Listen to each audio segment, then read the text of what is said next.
Welcome to PHP Podcast. I'm Mike. And this is Rolando. And it's kind of Christmassy, but we're not Christmassy yet. Yeah, we're getting very close to Christmas time here. Hopefully everybody's had a great Q4. And we're kind of towards the tail end here, of buying things and selling things for Q4. So we figured we would just kind of talk about some of our favorite types of things we sell during Christmas. Now, it's probably too late to pick these things up. So this is more of just a general, this is stuff we sell around Christmas time. You did a Christmas theme. Yeah, Christmas theme stuff. Okay. And so what I would say too is let us know in the comments below, what have been your favorite things to sell around Christmas time, specifically Christmas items, right? Anybody could say toys, right? But what specific Christmas themed stuff do you sell maybe before, after, or during Christmas? What are your favorites? And if we miss one, let us know. So obviously I'm going to start with the big one for me, Department 56. Oh, yeah. And Department 56, I had such a great Department 56 haul. And the nice thing is it's almost gone now. I bought so much Department 56 stuff, and it was daunting to list it all and to store it. And I've had to move it now, I think 3 times because I've moved different storage locations. And now I'm looking at my shelf and it's I can almost smile and nod yeah. And that just goes to show that over the course of 2 years, I've sold thousands of dollars worth of Department 56 items. And some sell better than others. Some sell, it's I thought I'd make more. But some sell just incredible amounts of money. And so when you're at garage sales and you're at thrift stores, take a look at the bottom, because sometimes you don't always know. You see, it's great. You want to sell things in a box. If you can get the box, that's gold. And a lot of times at garage sales, you're going to get the box with stuff. But if you're at a thrift store, you might just see Christmas trinkets and village stuff. And half of the Christmas village stuff is absolutely worthless. It's mass-produced stuff, or nobody knows what it is, so people aren't looking for it. But if you pick up an item and you see on the bottom of it, it says Department 56, you have a really good chance of making money, especially if it's themed, right? If it's if it's a Disney Department 56 or something like that, you're going to do Baseball, really good business. There's various kinds, and research them obviously, but there's some that go for good money and they will sell after Christmas. And we'll talk about that at the end of the episode. All right. Another brand is, this is the ultimate Christmas Bellow episode. We don't do these kind of episodes. So thank you for tuning in. And smash that like button, by the way, if you're enjoying the content. So Christopher Radko. Have you ever picked up Christopher Radko, ornaments? I don't think so. So it's Radko, and they're not all super, expensive, but a lot of them are. And the more vintage and the more, bright and ornate, they sell for very, very good money. I have sold, very basic. There's a nutcracker, ornament thing that I paid $10 at a garage sale, and I sold it for $100, right? You can get regular ornaments. I just saw one of our listeners, Flip for More. He sold, it was a California state stocking. It was a stocking, but it's California, and it was Christopher Radko, and he sold it for $50 and only paid $1 for it. So keep an eye for Christopher Radko. Always do the research, but definitely worth picking up, and definitely making sure you list before Christmas, but it'll still sell after Christmas. Yep. Another thing, and this is Christmas related, but and I've talked about this in the past, but I think it's something people don't always consider: white elephant gifts. And you can even list things and put white elephant in the title, because sometimes people are looking that up. But the most random stuff for me a lot of times sells right around Christmas time, because people are doing white elephant gift exchanges. And if you don't know what white elephant is, it's kind of a fun game people play. Look it up.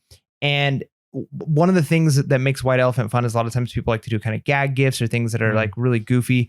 And so things like chia pets, things like political, cartoonish, stuff that do really well, because people, maybe they love a president or hate a president, and so something that's related to that will do well. Things like, if you can find especially older stuff vacation, Christmas Vacation, right? The mugs that they drink out of. So if you find a set of those, right? Those things that are just they're cheap, chintzy, $5 plastic mugs, but people will buy them for a good amount of money. Or even things like ugly sweaters. These types of things do really well because Christmas parties, right? So consider, what are some random goofy stuff that you can pick up, and maybe you've got some random stuff that you're like, why did I even pick this up? Maybe just put white elephant in the title, and you might be able to sell it for good money on eBay around Christmas time. It's very possible. It is shocking what ends up selling. And anyways, all right. So another brand, and I've mentioned this before as one of our bolos in our regular episode. If you haven't caught our long form podcast, definitely catch them. It's every Wednesday they drop. They're on podcast and on YouTube. It's this brand, Mr. Christmas. And there's one set. It's a marching band set, and they play all the Christmas songs. That is always money. It's always been money. 5 years ago, 4 years ago, 3 years ago, 2 years ago, I picked them up for $1, $2. Usually people think it's like old, like because the box gets really worn. But if it works, it's money. There's Mr. Christmas Disney stuff. There's all kinds, but Mr. Christmas usually means it's an animated item. So it's something you definitely want to make sure you take video, and, you put a link in your description about, hey, check out this video, watch it work. But Mr. Christmas is usually, I would say 99% of the time, a win at the right cost during Christmas. That's good.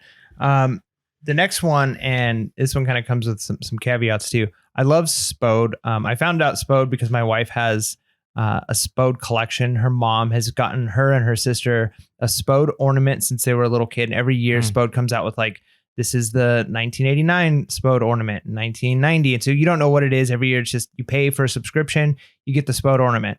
And our entire tree is nothing but Spode ornaments. We don't have like random stuff. We don't have all of like different, it's all Spode. So it's kind of uniformed, but each year has its own ornament. And one year, and I've told this story before, my dog knocked over our Christmas tree and it broke probably half of my wife's Spode ornaments. Ooh. And it was devastating, because it's like, those were special to her. And it's like, what am I going to do? And it's like, we had just started reselling on eBay. And it's like, well, let's check eBay. And we've been able to collect most of those back. And we're slowly collecting all of the ones that have broken back. And that kind of got me thinking, hey, we're buying this stuff after Christmas. And a lot of times things sell after Christmas, things like decorations. I've sold Spode plates and glasses and one-offs, right? Like here's a Spode teacup plate. And it's like, I sell it for $15.99. I picked up a whole lot of different Spode stuff and I didn't have a full set, but I was able to sell all the individual ones in pieces because during the Christmas party, during Christmas dinner, somebody broke one. And now somebody's set is incomplete and they just need that one. And where are you going to turn? You can't just go and order brand new Spode. I mean, you got to buy the whole kit. Nobody wants to spend that kind of money because it's not cheap. So people are buying the one-offs of things like that. And if you can get a whole set, I've sold full sets of Spode for incredible amounts of money. So definitely be considering Spode as something. And some Spode items don't sell well at all. Some sell for great money. So you obviously have to research. But just because it didn't sell before Christmas doesn't mean it's not going to sell. In fact, you might even be able to raise your prices after Christmas. And if it doesn't sell until the next Christmas, then lower it back down to a good price. But if somebody is missing a piece, something broke, they went to open up their Christmas decorations and they realized, oh, this thing is broken, they're going to be turning to eBay. Yeah. And the last one here, if we have time for one more, is trains. And usually they're like Christmas trains. Lionel trains specifically are the ones that do really well. There's also another brand called New Bright, and they have like their Holiday Express train. But every year I sell these. I don't hold on to these too long. And they sell after Christmas, right? Usually, people want to buy them in October because they want to have them ready. But, like Mike had said, is that, people after, Christmas is done and everybody's gone home, they're unpacking. They're like, it'd be really nice if I had a train set over here.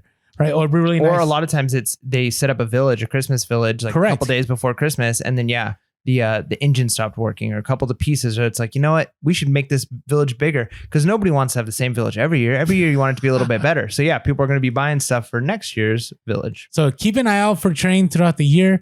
Again, I'm a big believer that Christmas should be listed year round because you never know. I mean, there's some people that are looking for Christmas stuff in summer because they want to beat the rush. There's some people that are picking up stuff up in January, February. Yeah, and you can buy this stuff at thrift stores after Christmas for great prices because thrift stores are like, we've got to offload this. It's never going to sell again until next year.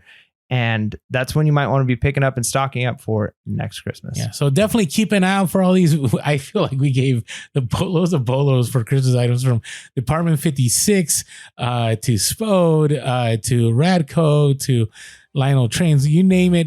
Keep an eye out for everything we shared in this episode and hope you all are just having an amazing time as we're getting closer to Christmas. And with that being said, make sure to be real, be relevant, and be reselling late. Peace.